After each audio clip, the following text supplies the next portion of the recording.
Hello students. तो आज हम इस वीडियो के अंदर इंपॉर्टेंट एनसीईआरटी के क्वेश्चन करेंगे जो कि हमारी क्लास 11th की थर्ड यूनिट के होंगे, जिसका नाम है हमारे पास, जैसा कि आप स्क्रीन पर देख पा रहे हैं, classification of elements and periodicity in properties. तो देख लेते हैं भाई, टाइम वेस्ट नहीं करते हैं। पहला क्वेश्चन है हमारे पास, देखो हमारे जो पेपर है उसके अंदर कुछ क्वेश्चन केस स्टडी बेस्ड आ जाते हैं जो कि 4 मार्क्स का होगा, ठीक है। तो हमारे पास उन्हीं का एग्जाम्पल है ताकि आप ये समझ जाओ कि केस स्टडी बेस्ड क्वेश्चन है उनको कैसे सोल्व किया जाता है। तो हमारे पास ये केस स्टडी क्वेश्चन है जिस टाइप से हमारे पास जैसे इंग्लिश सब्जेक्ट के अंदर होता है ना, ऊपर एक हमें पैसेज मिलता है और नीचे हमें क्वेश्चन मिलते हैं, हमें वो पैसेज पढ़ने के बाद उन क्वेश्चनों के आंसर देने होते हैं। वैसा ही बिल्कुल सेम यहाँ पर है, ठीक है। तो सबसे पहले हम पढ़ लेते हैं इस पैसेज को। The combo elements are subset of isoelectronic behaviour in which the sum of valence electron of a pair of atom. देखो भाई, इन्होंने क्या नाम दिया गया है, इन्होंने ये कहा है कि हमारे पास जो कॉम्बो एलिमेंट्स होते हैं वो कौन से होते हैं, ऐसे एलिमेंट जिनके अंदर सेम नंबर ऑफ इलेक्ट्रॉन्स होते हैं, यानी आइसो इलेक्ट्रॉनिक स्पीसीज। बताओ, आइसो इलेक्ट्रॉनिक स्पीसीज उसी को बोलते हैं ना जिसके अंदर same number of electron present होते हैं, बोलो, है ना। फॉर एग्जाम्पल मेरे पास एक ए एलिमेंट है, एक बी एलिमेंट है। मान लिया मेरे पास 7 इलेक्ट्रॉन ए के अंदर प्रेजेंट है और 7 ही इलेक्ट्रॉन किसके अंदर प्रेजेंट है, बी के अंदर प्रेजेंट है। तो आपस में ये क्या होंगी, आइसो इलेक्ट्रॉनिक स्पीसीज होंगी, ठीक है। तो इन्होंने इनका नाम क्या दे दिया गया, कॉम्बो एलिमेंट्स नाम दे दिया गया, ठीक है। और आगे कॉम्बो एलिमेंट्स की इन्होंने डेफिनेशन दे दी गई है। अब हाँ, कुछ 3 क्वेश्चन दिए गए हैं, कुछ क्वेश्चन दिए गए हैं यहाँ पर, उनकी हमें आंसर देने हैं। तो पहला हमारे पास देख लेते हैं, give example of combo elements of N2 molecules. जो N2 मॉलिक्यूल्स है उसका हमें क्या बताना है, बताओ। उसका हमें कॉम्बो एलिमेंट्स बताना है, यानी N2 के अंदर जितने हमारे पास N2 के अंदर इलेक्ट्रॉन्स प्रेजेंट होंगे उतने ही इलेक्ट्रॉन्स उसके अंदर भी होने चाहिए। फॉर एग्जांपल मेरे पास क्या है भाई, N2 है, यहाँ पर N2 दिया गया है ना, जैसे N2 है, यहाँ पर हमारे पास 2 नाइट्रोजन है, 2 नाइट्रोजन है, एक नाइट्रोजन ये रहा, एक नाइट्रोजन। इस नाइट्रोजन के अंदर कितने इलेक्ट्रॉन बताओ, जितना इसका एटॉमिक नंबर होता है 7 इलेक्ट्रॉन, और कौन इसके अंदर 7 इलेक्ट्रॉन, और दोनों को अगर हम जोड़ देंगे तो N2 के अंदर कितना हो जाएगा, 14 इलेक्ट्रॉन बन जाएगा। तो ऐसा कोई कंपाउंड सोचो N2 के अलावा जिसके अंदर 14 इलेक्ट्रॉन प्रेजेंट हो। तो फॉर एग्जांपल हमने मान लिया CO है, CO कार्बन मोनोऑक्साइड, कार्बन है, इसके इलेक्ट्रॉन कितने होते हैं, 6 इलेक्ट्रॉन प्लस, और ऑक्सीजन के पास कितने इलेक्ट्रॉन होते हैं बताओ, 8। यहाँ पर भी हमारे पास 14 इलेक्ट्रॉन हो गए। तो आपस में ये दोनों कौन से एलिमेंट हो गए, आइसो इलेक्ट्रॉनिक हो गए। तो हम आंसर के अंदर ये लिखेंगे, सॉल्यूशन के अंदर क्या लिखेंगे बताओ, सॉल्यूशन के अंदर लिखेंगे हम कार्बन मोनोऑक्साइड, यानी CO इज द कॉम्बो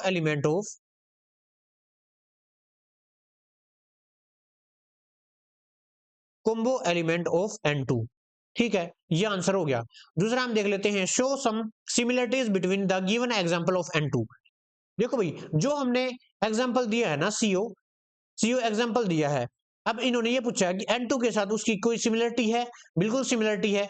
इसके सोल्यूशन में हमें क्या लिखना है, इसके सोल्यूशन में ये लिखना है कि जो हमारे पास कार्बन मोनोऑक्साइड है ना वो भी ट्रिपली बॉन्डेड है, और जो हमारे पास N2 है वो भी हमारे पास ट्रिपली बॉन्डेड है। दोनों के अंदर ये क्या है, ये क्वालिटीज है, ठीक है। आपको ये लिख देना है थ्योरी के अंदर, ठीक है।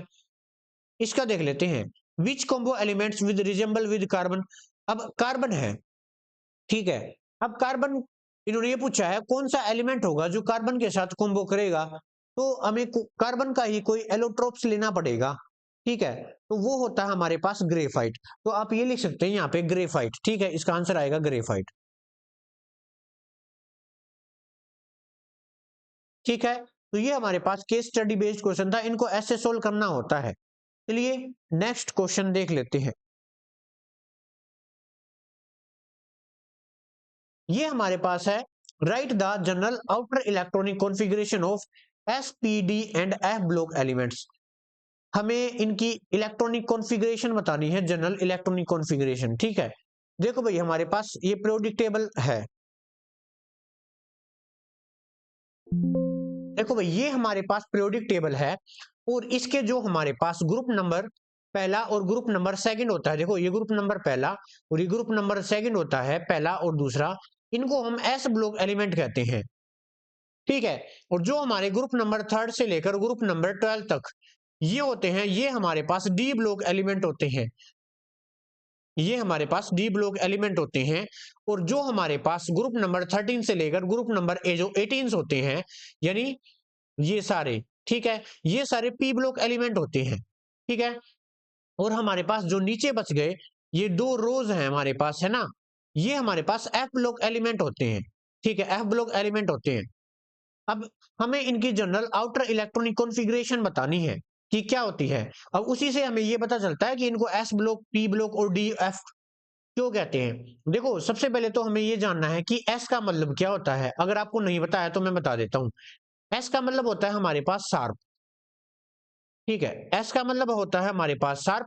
और डी का मतलब क्या होता है हमारे पास, डी का मतलब होता है हमारे पास डिफ्यूजन। ठीक है, और हमारे पास जो पी है उसका मतलब होता है हमारे पास प्रिंसिपल।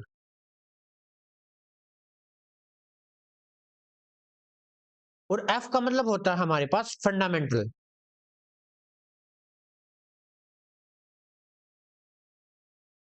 अब ये जो ये वर्ड है ये लिए कहां से गए हैं, ये केमिस्ट्री की एक और ब्रांच होती है जिसको हम स्पेक्ट्रोस्कोपी कहते हैं, ये वहां से लिए गए हैं। ठीक है, ये आपको एक तो याद रखने हैं।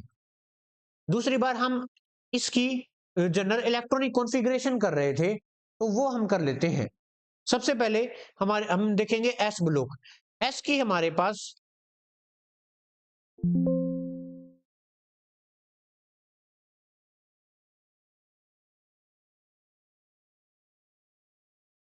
NS1 से लेके 2, ठीक है, ये होगी।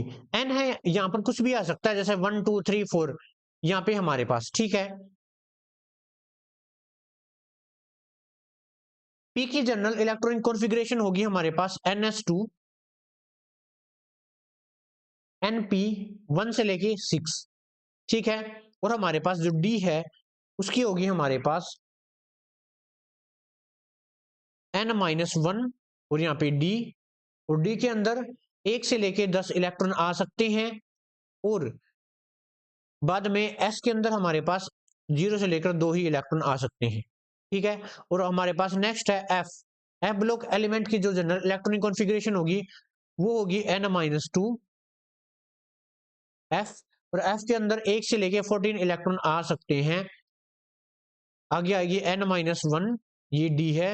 डी के अंदर ज्यादा से ज्यादा एक इलेक्ट्रॉन आएगा, 0 या फिर 1। और आगे हमारे पास NS, और NS के अंदर हमारे पास आएंगे दो इलेक्ट्रॉन। ठीक है, ये जनरल इलेक्ट्रॉनिक कॉन्फ़िगरेशन थी हमारी सभी ब्लॉक्स की। ठीक है, अब ये 1 से लेके 6 और डी के अंदर 10 ये क्यों लिख रहे हैं, क्योंकि हमारे पास एस ऑर्बिटल होता है ना। एस ऑर्बिटल हमारे पास एक ही होता है और उसके अंदर ज्यादा से ज्यादा दो इलेक्ट्रॉन आ सकते हैं। ठीक है, तो इसलिए यहाँ पर 1 से लेके 2 लिखा है। और हमारे पास जो पी ऑर्बिटल होते हैं वो हमारे पास होते हैं 3। ठीक है, पी ऑर्बिटल 3 होते हैं हमारे पास, इसलिए ज्यादा से एक ऑर्बिटल के अंदर, एक ऑर्बिटल के अंदर हमारे पास 2 इलेक्ट्रॉन आते हैं। तो 3 के अंदर कितने आएंगे, 6 इलेक्ट्रॉन आएंगे, है ना, ज्यादा से ज्यादा, इसलिए यहाँ पे 6 आया है। और डी ऑर्बिटल हमारे पास कितने होते हैं, डी ऑर्बिटल हमारे पास होते हैं 5। ठीक है, तो हमें पता है इसके अंदर टोटल इलेक्ट्रॉन 10 इलेक्ट्रॉन आएंगे। और वैसे ही एफ, एफ ब्लॉक कितने होते हैं हमारे पास, एफ होते हैं हमारे पास 7। और 7 के अंदर हमारे पास टोटल 14 इलेक्ट्रॉन आ सकते हैं। ठीक है, तो पहले क्वेश्चन का आंसर हमारे पास ये था। देखो भाई नेक्स्ट क्वेश्चन हमारे पास, explain why cation are smaller and anions are larger in radii than their parents atoms। देखो भाई ये कहना क्या चाह रहा है, सॉल्यूशन के अंदर देखो। मान लिया मेरे पास ये कोई भी एक एटम है,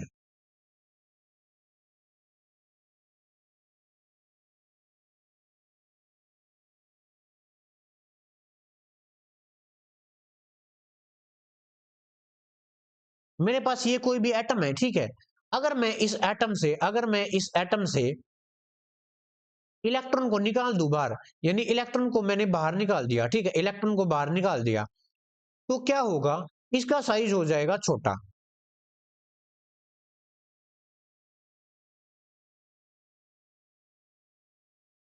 इसका साइज हो जाएगा छोटा।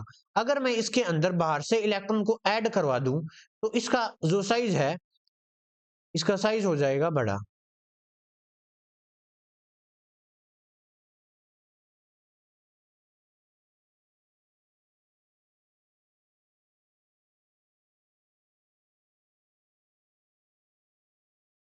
ठीक है, ऐसे। और ये जब हम किसी भी एटम के अंदर से जब इलेक्ट्रॉन को बाहर निकालते हैं तो यहाँ पर हमारे पास क्या बनता है, कैटायन, यानी पॉजिटिव चार्ज आ जाता है उसके ऊपर। ठीक है। और जब हम किसी के अंदर इलेक्ट्रॉन ऐड करवाते हैं किसी एटम के अंदर तो उसके ऊपर नेगेटिव चार्ज आ जाता है। और यहाँ पर हमारे पास ये क्या बन गया, एनाइन। तो ये पूछ रहा है क्वेश्चन के अंदर ये पूछ रहा है कि ये हमारे पास पेरेंट न्यूक्लियाई है, यानी हमारे पास ये पेरेंट एटम है। कहने का मतलब पेरेंट एटम कौन से होते हैं, देखो इसी से ये बना है और इसी से ये बना है ना। तो ये हमारे पास पेरेंट एटम हुआ। तो ये पूछ रहा है अगर हम कैटायन बनाए तो इसका साइज छोटा क्यों होगा, और अगर एनायन बन रहा है तो इसका साइज बड़ा क्यों होगा। तो ऐसा इसलिए है, इसका रीजन ये है, देखो मान लिया मेरे पास सोडियम है, सोडियम का एग्जांपल लेके चलते हैं। इसका एटॉमिक नंबर 11 होता है, फील करो एक बार, 2, 8 और 1। देखो अब इसका अगर स्ट्रक्चर बनाए हम, देखो पहली सेल के अंदर हमारे पास कितने इलेक्ट्रॉन आते हैं, 2 इलेक्ट्रॉन। एक ये इलेक्ट्रॉन आ गया और दूसरा ये इलेक्ट्रॉन आ गया। ठीक है। नेक्स्ट के अंदर हमारे पास 8 इलेक्ट्रॉन आएंगे, 1, 2, 3, 4, 5, 6, 7 और 8। ठीक है। और नेक्स्ट के अंदर हमारे पास कौन से इलेक्ट्रॉन आएंगे, एक इलेक्ट्रॉन आएगा इस सेल के अंदर। ठीक है, ये आ गया, ये इसका स्ट्रक्चर बन गया सोडियम का। लेकिन देखो अगर मैं इस इलेक्ट्रॉन को बाहर से लॉस करवा दूं, इस बार इलेक्ट्रॉन को बाहर निकाल दूं, तो यहां से ये क्या हो जाएगा, गायब हो जाएगा ये। ठीक है, ये यहां से गायब हो जाएगा 1। और अगर 1 गायब होगा तो जो ये इलेक्ट्रॉन है ना, ये इलेक्ट्रॉन ये भी यहां से गायब हो जाएगा। और यहां से जो ये सेल है ना, बाहर वाली सेल, ये यहां से गायब हो जाएगी ऐसे। ठीक है, ऐसे। तो देखो भाई ये कैसे बन गया, ये एन ने एक इलेक्ट्रॉन दिया है बाहर, तो ये Na पॉजिटिव के अंदर कन्वर्ट हो गया होगा। ठीक है, क्योंकि इसने इलेक्ट्रॉन दिया, जो ये है इलेक्ट्रॉन देने के बाद Na पॉजिटिव के अंदर कन्वर्ट हो गया। अब पॉजिटिव चीज आती है, किसी के ऊपर पॉजिटिव चार्ज आता है तो उसको हम कैटायन बोलते हैं। तो देखो भाई इसका साइज छोटा नहीं हो गया पहले से, क्योंकि जिस इलेक्ट्रॉन के अंदर जिस सेल के अंदर जो इलेक्ट्रॉन था साथ में वो सेल भी चली गई। अब सेल कम हो गई ना, सेल कम होने की वजह से, सेल कम होने की वजह से इसका साइज क्या हो गया, इसका जो हमारे पास साइज है कैटायन का वो छोटा हो गया। ठीक है। और इसका उल्टा क्या होगा, एनायन। एनायन के अंदर क्या होता है, बाहर से हम इलेक्ट्रॉन देंगे, मान लिया फॉर एग्जाम्पल मैंने मान लिया ये क्लोरीन है। ठीक है, क्लोरीन 17 होता है। ठीक है। अब अगर मैं बाहर से कोई भी इलेक्ट्रॉन दूंगा, अगर मैं बाहर से कोई भी इलेक्ट्रॉन दूंगा तो वो सेल बढ़ाएगा ना अंदर जाके, है ना। ज्यादा सेल की जरूरत पड़ेगी उस इलेक्ट्रॉन को, इसलिए सेल बढ़ जाती है यहाँ पर। इसलिए हम कह सकते हैं कि केटायन का साइज छोटा होता है और एनायन का साइज बड़ा होता है, किसकी कंपैरिजन में, देयर पेरेंट न्यूक्लियाई या पेरेंट एटम की कंपैरिजन में। ठीक है, तो ये इसका आंसर था। What do you understand by isoelectronic species? Isoelectronic मतलब होता है जिसके अंदर same number of electron present हो। Name the species that will be the isoelectronic with each of the following atom and ion। देखो भाई ये हमें कुछ स्पीशीज दे रखी है और हमें इनसे अलग ऐसी स्पीशीज बतानी है जो कि इनसे आइसो इलेक्ट्रॉनिक हो, यानी इस same number of electron present हो। सोल्यूशन के अंदर देख लेते हैं। मान लिया मेरे पास फ्लोरीन नेगेटिव है। ठीक है। अब अगर हम सिंपली फ्लोरीन लेके चले तो इसका एटॉमिक नंबर हमारे पास 9 होता है। ठीक है, 9 होता है ना। लेकिन यहां पर तो फ्लोरीन नेगेटिव है, यानी एक इलेक्ट्रॉन बाहर से ले रखा है ना। नेगेटिव चार्ज आने का मतलब यही होता है, एक इलेक्ट्रॉन बाहर से ले रखा है। इसका मतलब इसके अंदर कितने इलेक्ट्रॉन होंगे, 10 इलेक्ट्रॉन प्रेजेंट होंगे। तो हमें ऐसी अदर स्पीशीज फाइंड आउट करनी है, ऐसी अदर स्पीशीज फाइंड आउट करनी है जिसके अंदर 10 इलेक्ट्रॉन प्रेजेंट हो। फॉर एग्जाम्पल जैसे ऑक्सीजन है। ठीक है, ऑक्सीजन के अंदर हमारे पास कितने इलेक्ट्रॉन होते हैं बताओ, 8 इलेक्ट्रॉन प्रेजेंट होंगे, 8 इलेक्ट्रॉन। अगर बाहर से 2 इलेक्ट्रॉन गेन कर लिए जाएं, 2 इलेक्ट्रॉन, बॉन्ड से गेन कर लिए जाएं तो यहाँ पर हमारे पास 10 इलेक्ट्रॉन हो जाएंगे और तब हमारे पास ऑक्सीजन के ऊपर 2 नेगेटिव चार्ज आ जाएगा। ठीक है, तो यहाँ पर 10 इलेक्ट्रॉन हो जाएंगे। तो ऐसे ही अदर स्पीसीज देखनी है हमें, तो वो हमारे पास क्या क्या होती है मैं बता देता हूं एग्जांपल। सबसे पहले हमारे पास हो गया O2 नेगेटिव। आप इलेक्ट्रॉन काउंट करके देख लेना। नियोन, इसका जो एटॉमिक नंबर है वो हमारे पास 10 होता है। एक होता है हमारे पास सोडियम पॉजिटिव, क्योंकि सोडियम होता है हमारे पास 11 नंबर पे, पॉजिटिव चार्ज आ गया मतलब इलेक्ट्रॉन दे रखा है, यानी इसके अंदर भी 10 इलेक्ट्रॉन है। और मैग्नीशियम हमारे पास 12 नंबर पे आता है और इसके ऊपर अगर 2 पॉजिटिव चार्ज लगा दिया जाए इसका मतलब 2 इलेक्ट्रॉन लॉस कर रखे हैं। तो इन सभी में हम देखेंगे कि 10 इलेक्ट्रॉन प्रेजेंट है, इसके अंदर भी 10 इलेक्ट्रॉन प्रेजेंट है, इसके अंदर भी 10 इलेक्ट्रॉन प्रेजेंट है और इसके अंदर भी 10 ही इलेक्ट्रॉन प्रेजेंट है। ठीक है, ये हो गया। नेक्स्ट देख लेते हैं बी पार्ट। नेक्स्ट है हमारे पास आर्गन। आर्गन हमारे पास क्या होता है, इसके अंदर 18 इलेक्ट्रॉन होते हैं। नॉर्मली जो हमारे पास आर्गन होता है उसके अंदर 18 इलेक्ट्रॉन प्रेजेंट होते हैं। ठीक है, और अदर स्पीसीज जिसके अंदर 18 इलेक्ट्रॉन प्रेजेंट होंगे उसके मैं एग्जांपल बता देता हूं। एग्जांपल आप इलेक्ट्रॉन खुद काउंट कर लेना। P3 negative, sulphur 2 negative, chlorine negative और K पॉजिटिव। ठीक है, ये हो गया। नेक्स्ट कर लेते हैं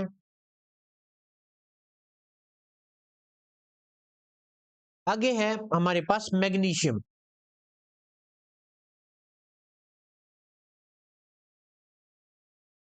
मैग्नीशियम 2 पॉजिटिव। मैग्नीशियम होता है 12 नंबर पे, यहाँ पे 10 इलेक्ट्रॉन है ना। देखो भाई, नॉर्मली जो मैग्नीशियम होता है उसके अंदर कितने इलेक्ट्रॉन होते हैं, 12 इलेक्ट्रॉन होते हैं नॉर्मली। लेकिन यहाँ पर मैग्नीशियम 2 पॉजिटिव है, यानी इसने 2 इलेक्ट्रॉन दे रखे हैं, तो यहाँ पर 10 इलेक्ट्रॉन है।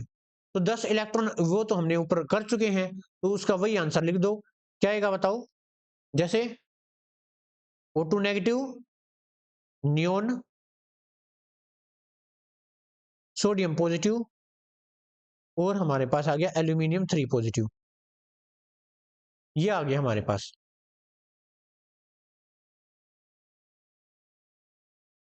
एक और हमारे पास क्या रह गया, एक और हमारे पास एग्जाम्पल रह गया, वो है हमारे पास रूबीडियम।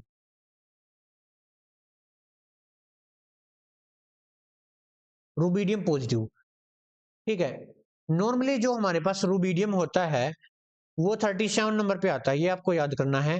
और रूबीडियम पॉजिटिव दे रखा है, यानी एक इलेक्ट्रॉन लॉस कर रखा है, तो इसके अंदर हमारे पास 36 इलेक्ट्रॉन है। और इसके लिए हमारे पास एग्जाम्पल है ब्रोमीन नेगेटिव, पोटेशियम और हमारे पास पोटेशियम नहीं आएगा भाई। ठीक है, ये दो एग्जाम्पल कर लेना। ठीक है, ये और ये। तो ये हमारे पास आंसर थे इसके। आइसो इलेक्ट्रॉनिक्स आपको पता चल गया क्या होती है, जिसके अंदर same number of electron present हो। देखो भाई, हमारे पास नेक्स्ट क्वेश्चन है, कंसिडर द फॉलोइंग स्पीसीज। ये हमारे पास कुछ स्पीसीज दी गई है। पूछ क्या रहा है, what is the common in them. इन सभी में कॉमन क्या है। Arrange them in order of their increasing atomic radii. इनकी जो साइज के बेसिस पर इनको अरेंज करना है। ठीक है, सबसे पहले तो हम ये देखेंगे कि इनके अंदर कॉमन क्या है। हम देखो, ध्यान से देखो, इन सभी के अंदर same number of electron present है। ये सभी आइसो इलेक्ट्रॉनिक स्पीसीज है। जैसे देखो भाई, सोल्यूशन करते हैं।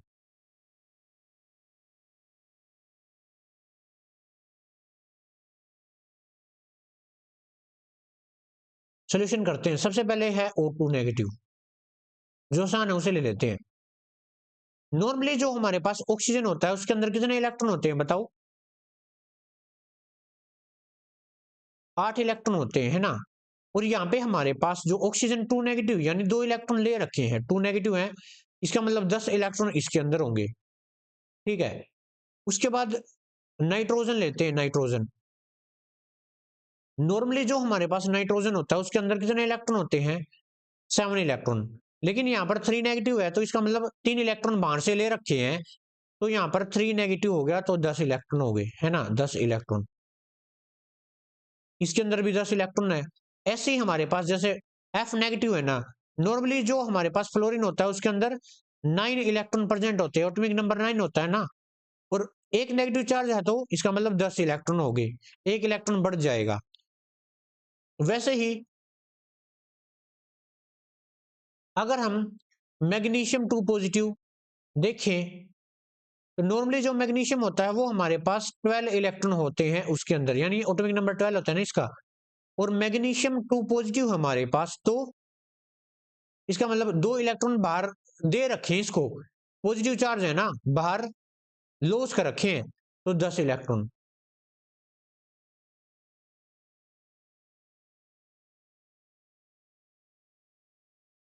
और यहां पर हमारे पास एल्यूमिनियम 3 पॉजिटिव है, तो नॉर्मली जो हमारे पास एल्यूमिनियम होता है उसके अंदर हमारे पास 13 इलेक्ट्रॉन होते हैं, और एल्यूमिनियम 3 पॉजिटिव है, तो इसका मतलब 3 इलेक्ट्रॉन बाहर दे रखे हैं, तो 10 इलेक्ट्रॉन हो गए हमारे पास। ठीक है, तो ये हो गया पहला क्वेश्चन, तो ये सोल्व हो गया। दूसरा हमारे पास बी पार्ट क्या है, arrange them in order of their increasing radii.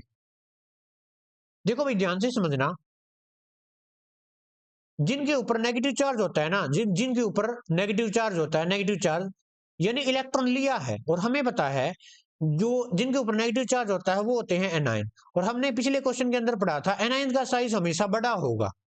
ठीक है, तो सबसे पहले वो लिखो जिसके ऊपर सबसे ज्यादा नेगेटिव चार्ज है। किसके ऊपर है, नाइट्रोजन के ऊपर, यानी N3 नेगेटिव के ऊपर। उससे कम किसके अंदर है, ऑक्सीजन के ऊपर, ऑक्सीजन। अब उससे कम किस पे है, फ्लोरीन नेगेटिव। ठीक है, अब Na पॉजिटिव, और उसके बाद हमारे पास है मैग्नीशियम 2, यहां पर हमारे पास है मैग्नीशियम 2 पॉजिटिव, और उसके बाद ये है हमारे पास एल्यूमिनियम 3 पॉजिटिव। यानी कि सबसे ज्यादा इलेक्ट्रॉन लॉस कर रखे हैं एल्यूमिनियम ने, इसलिए सबसे छोटा साइज होगा, क्योंकि ये हमारे पास कैटाइन है, और ये हमारे पास क्या था भाई, एनाइन था। तो ये इनके साइज के बेसिस पर इनको अरेंज कर दिया गया, सबसे बड़ा साइज इसका है, सबसे छोटा साइज किसका, हमारे पास एल्यूमिनियम का। ठीक है, तो ये हमारे पास क्वेश्चन था। देखो भाई हमारे पास ये नेक्स्ट क्वेश्चन है। पहला क्वेश्चन में क्या पूछ रहा है, डिफाइन आयोनाइजेशन एंथैल्पी। ये हमसे आयोनाइजेशन एनर्जी या फिर आयोनाइजेशन एंथैल्पी पूछ रहा है। And second ionisation enthalpy which is more higher and why. Solution के अंदर देख लेते हैं।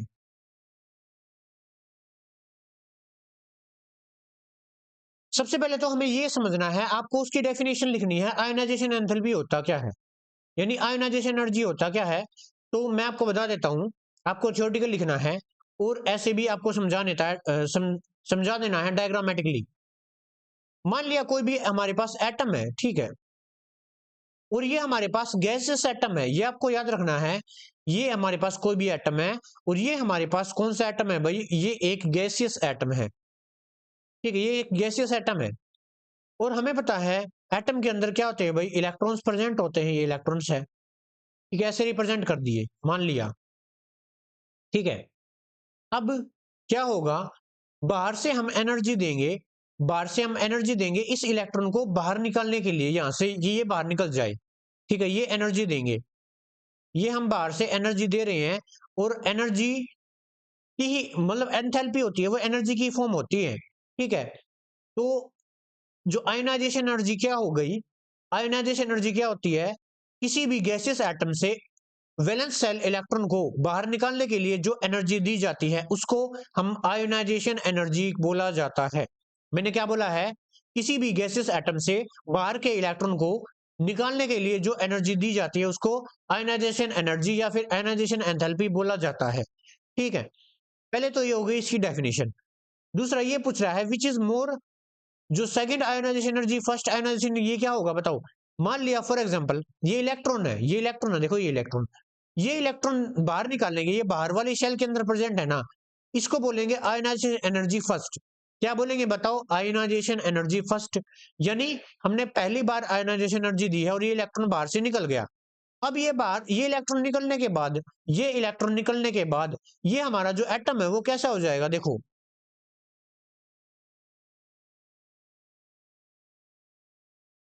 इसके अंदर देखो बाहर वाली शेल खत्म हो जाएगी, बाहर वाली शेल खत्म हो जाएगी ये इलेक्ट्रॉन निकालने के बाद। हम ये भी कह सकते हैं या फिर ये कह सकते हैं कि अब ये जैसे सेल है,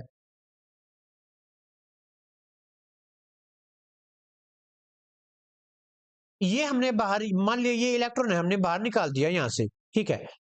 ये आयनाइजेशन एनर्जी 1, इसके अंदर आयनाइजेशन एनर्जी लगी 1, ठीक है। अब जो ये हमारा एटम होगा ना, जो हमारा ये एटम होगा, ये इसके ऊपर कैसा चार्ज आ जाएगा? पॉजिटिव, क्योंकि इसने इलेक्ट्रॉन को लॉस किया है, इसके ऊपर पॉजिटिव चार्ज आ जाएगा। और जब हम दूसरे इलेक्ट्रॉन, ये हमारे पास इलेक्ट्रॉन नंबर सेकंड है, ठीक है। देखो ये इलेक्ट्रॉन प्रेजेंट था ना, ये इलेक्ट्रॉन नंबर सेकंड है, ये तो हम बाहर निकाल चुके हैं। दूसरी बार जो हम आयनाइजेशन एनर्जी देंगे उसको आयनाइजेशन एनर्जी सेकंड बोलेंगे। हम ये एनर्जी देंगे इस इलेक्ट्रॉन को बाहर निकालने के लिए, ऐसे, ठीक है।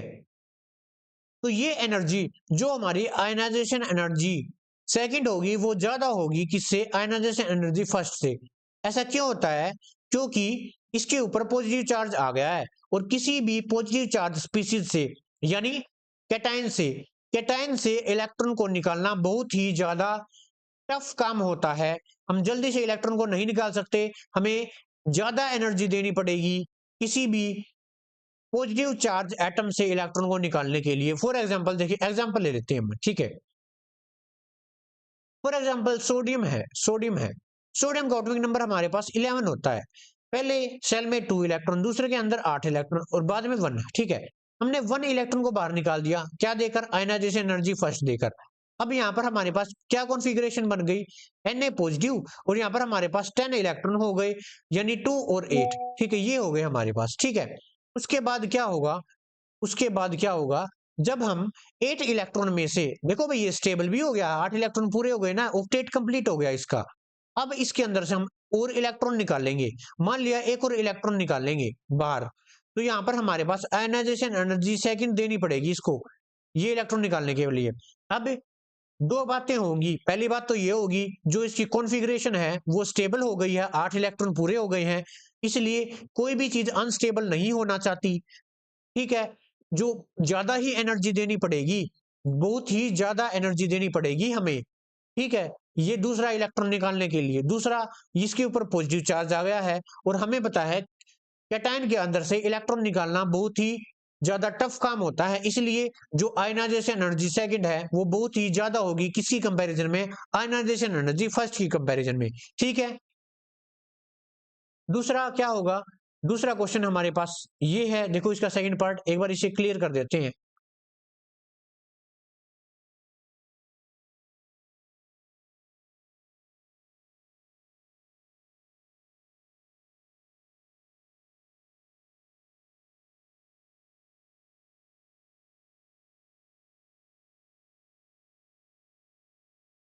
इसका सेकंड पार्ट देख लेते हैं, बी पार्ट।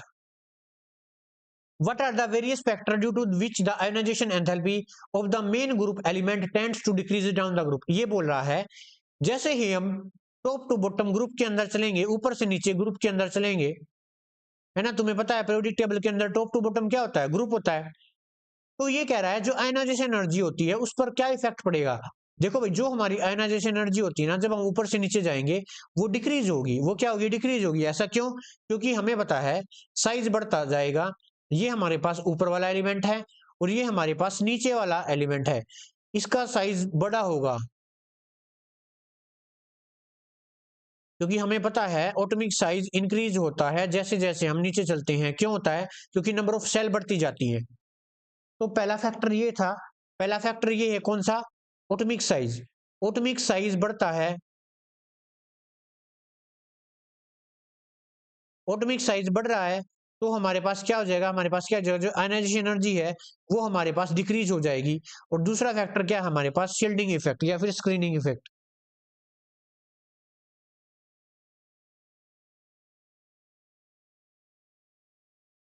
ठीक है। शील्डिंग इफेक्ट क्या होगा? मान लिया मेरे पास ये इलेक्ट्रॉन है, ये दूसरा इलेक्ट्रॉन है। अब हमें पता है सारे इलेक्ट्रॉन न्यूक्लियस की तरफ अट्रैक्ट है ना, न्यूक्लियस की तरफ ये इलेक्ट्रॉन भी अट्रैक्ट है, ये यहाँ पे है। अब देखो, जो अंदर वाला इलेक्ट्रॉन होगा उसने बाहर वाले इलेक्ट्रॉन के चार्ज को शील्ड कर लिया इधर ऐसे, ये पूरा चार्ज नहीं जाने देगा यहाँ तक। अब बाहर से हम एनर्जी देंगे, बाहर से हम एनर्जी देंगे, इजिली ये इलेक्ट्रॉन बाहर निकल जाएगा ना इधर से, क्योंकि इसने तो न्यूक्लियर का चार्ज शील्ड कर रखा था, है ना। तो इसलिए कम आयनाइजेशन एनर्जी देनी पड़ेगी। तो जैसे जैसे एटॉमिक साइज बड़ा होगा वैसे ही आयनाइजेशन एनर्जी कम होती जाएगी। और शील्डिंग इफेक्ट, जितना ज्यादा शील्डिंग इफेक्ट होगा, जितना ज्यादा शील्डिंग इफेक्ट होगा, तो हमारी जो आयनाइजेशन एनर्जी होती है उतनी ही कम होती जाएगी। ठीक है, तो ये हमारे पास दो रीजन थे। बोलो भी समझ में आया कि नहीं आया। देखो भाई, ये हमारे पास नेक्स्ट क्वेश्चन है। Describe the theory associated with the radius of an atom. हमें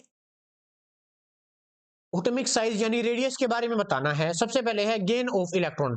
देखो भाई, सॉल्यूशन कर लेते हैं ए पार्ट का।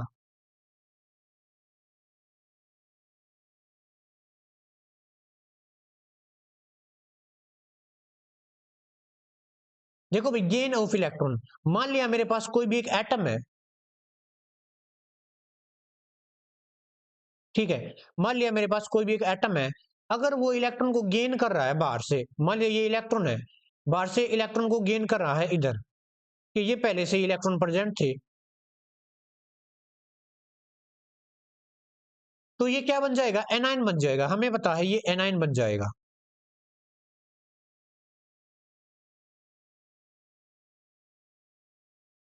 ये पहले से ही इलेक्ट्रॉन थे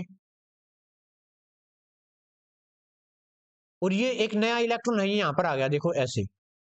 ठीक है, अब देखो, पहले जो ये इलेक्ट्रॉन था इसके बीच में रिपल्सन हो जाएगा, जिसे न्यूक्लियर का चार्ज है।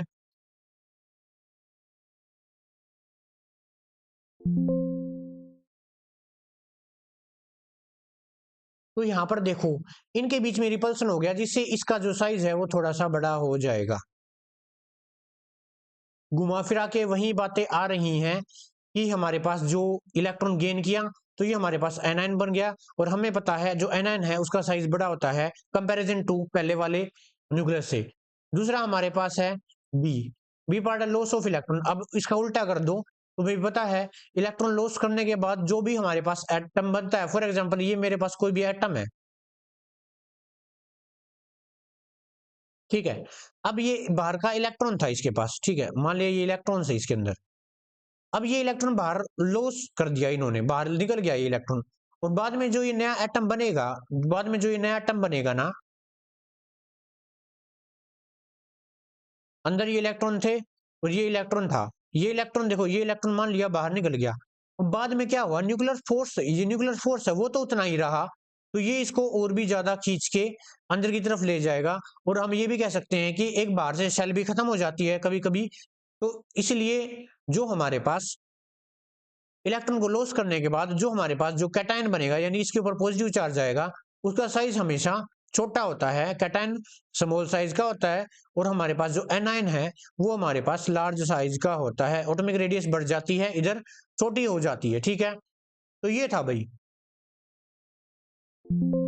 देखो भाई, which of the following pair of element would have more electronegative electron. देखो भाई, इलेक्ट्रोनेगेटिविटी क्या होती है, सबसे पहले तो ये देख लेते हैं। मान लिया कोई भी एक एटम है ए, ठीक है, और ये मेरे पास कोई भी एक इलेक्ट्रॉन है, ठीक है। इस इलेक्ट्रॉन को खुद की तरफ अट्रैक्ट करने की क्षमता, या फिर एक और हम बात मान लेते हैं, मान लिया मेरे पास ये ए है और ए ने बी के साथ बॉन्ड बना रखा है और इस बॉन्ड के इलेक्ट्रॉन यहां पर प्रेजेंट है, मान लिया, ठीक है। ए की इलेक्ट्रोनेगेटिविटी ज्यादा है तो ये क्या करेगा, इन इलेक्ट्रॉन को खुद की तरफ अट्रैक्ट कर लेगा, ठीक है। और बी की इलेक्ट्रोनेगेटिविटी कम है तो ये बी से दूर चले जाएंगे, ये इलेक्ट्रॉन थोड़े से ए की तरफ शिफ्ट हो जाएंगे ऐसे।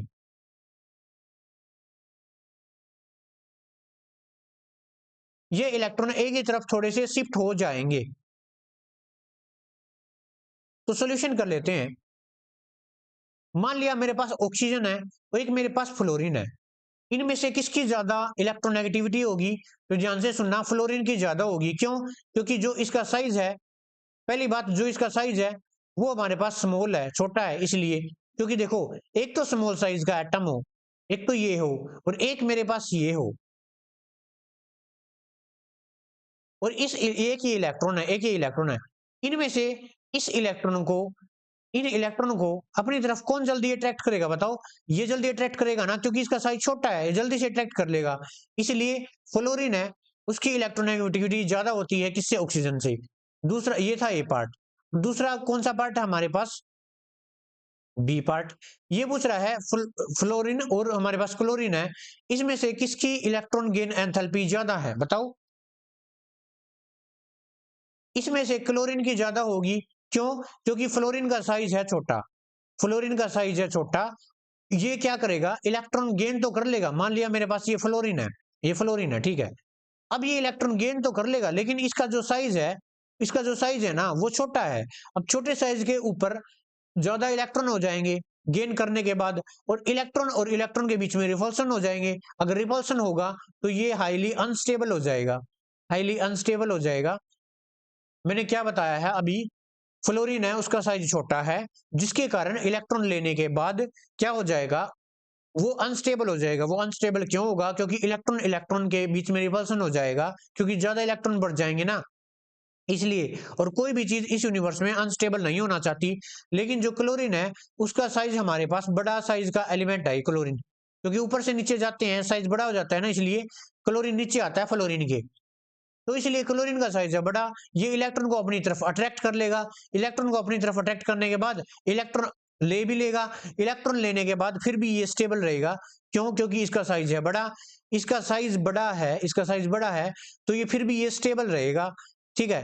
तो जो हमारे पास इलेक्ट्रॉन गेन एंथैल्पी है वो क्लोरीन की ज्यादा होती है फ्लोरीन से, ये आपको याद रखना है, ठीक है। तो ये क्वेश्चन था। देखो ये हमारे पास बिल्कुल सिंपल सा क्वेश्चन है, हाउ डू एटॉमिक रेडियाई वारी in period and group, how do you explain in variation. जो एटॉमिक रेडियाई है यानी साइज है, वो किस टाइप से पीरियोडिक टेबल के अंदर ग्रुप और पीरियड्स के अंदर वारी करता है, ये पूछ रहा है। देखो भाई सोल्यूशन में देख लेते हैं क्या है। देखो हमें पता है जब हम लेफ्ट टू राइट चलते हैं तो उनको बोला जाता है पीरियड, ठीक है। जब हम डाउन द ग्रुप चलते हैं, मतलब टॉप टू बॉटम चलते हैं, ये हमारे पास टॉप और ये हमारे पास है बॉटम। टॉप टू बॉटम चलते हैं, इसको बोला जाता है ग्रुप। और ये पूछा गया है कि जो एटॉमिक रेडियस है यानी साइज है वो किस टाइप से वारी करता है। तो ध्यान से सुनना, जब हम पीरियोडिक टेबल के अंदर पीरियड्स के अंदर चलते हैं तो जो हमारे पास एटॉमिक साइज है या एटॉमिक रेडियस है, एटॉमिक साइज है वो हमारा डिक्रीज होता है। क्यों होता है, क्योंकि न्यूक्लियर चार्ज यानी एटॉमिक नंबर बढ़ता जाता है, जिससे न्यूक्लियर चार्ज ज्यादा हो जाता है। अगर मान लिया फॉर एग्जांपल ये है, ठीक है, मेरे पास ये इलेक्ट्रॉन है बाहर वाली शेल के अंदर, इसका एटॉमिक नंबर कितना है मेरे पास, मान लिया इसका एटॉमिक नंबर 5 है, और एक मेरे पास है यहाँ पे इलेक्ट्रॉन प्रेजेंट है, ठीक है, इलेक्ट्रॉन प्रेजेंट है। इसका इसका है मान लिया, इसका है मेरे पास 13 है, मान लिया 13 मान लिया, ठीक है, या फिर मान लिया 9 है, ठीक है, ये रहा 9, और ये इसका मान लिया यहाँ पे 4। तो देखो ये न्यूक्लियर फोर्स इनमें से किसका ज्यादा है, इसका ज्यादा न्यूक्लियर फोर्स, क्योंकि ज्यादा इलेक्ट्रॉन इसके अंदर है, तो अपने तरफ ज्यादा इलेक्ट्रॉन को ये ज्यादा खींचेगा, ठीक है, और खींच खींच कर इसका साइज छोटा कर देगा। लेकिन यहां पर देखो ज्यादा इलेक्ट्रॉन, कम न्यूक्लियर चार्ज है, ज्यादा इलेक्ट्रॉन नहीं खींच पाएगा। तो इसलिए हम ये कह सकते हैं कि जैसे हम पीरियड के अंदर चलते हैं लेफ्ट टू राइट, तो एटॉमिक साइज डिक्रीज होता है। ऐसा क्यों होता है, क्योंकि न्यूक्लियर चार्ज बढ़ता जाता है। तो ये हो गया। और जब हम टॉप टू बॉटम चलते हैं तो नंबर ऑफ शेल इंक्रीज होती जाती है, बस इसका ये रीजन है, नंबर ऑफ शेल ऐड होती जाती हैं, तो इसलिए साइज भी बढ़ता जाएगा। देखो हाइड्रोजन है, इसके अंदर हमारे पास एक ही शेल होगी ये, ठीक है। जब हम लिथियम पे जाएंगे तो एक शेल और बढ़ जाएगी ऐसे। जब हम सोडियम पे जाएंगे तो हमारे पास एक शेल और बढ़ जाएगी, ऐसे ऐड हो जाएगी एक और शेल। तो देखो भाई जैसे जैसे हम टॉप टू बॉटम ग्रुप से अंदर चल रहे हैं, साइज क्या हो रहा है, जो एटॉमिक साइज है यानी एटॉमिक रेडियस या फिर साइज है वो बढ़ रहा है। तो ये हमारे पास आंसर था। तो ये थे हमारे इंपॉर्टेंट क्वेश्चंस।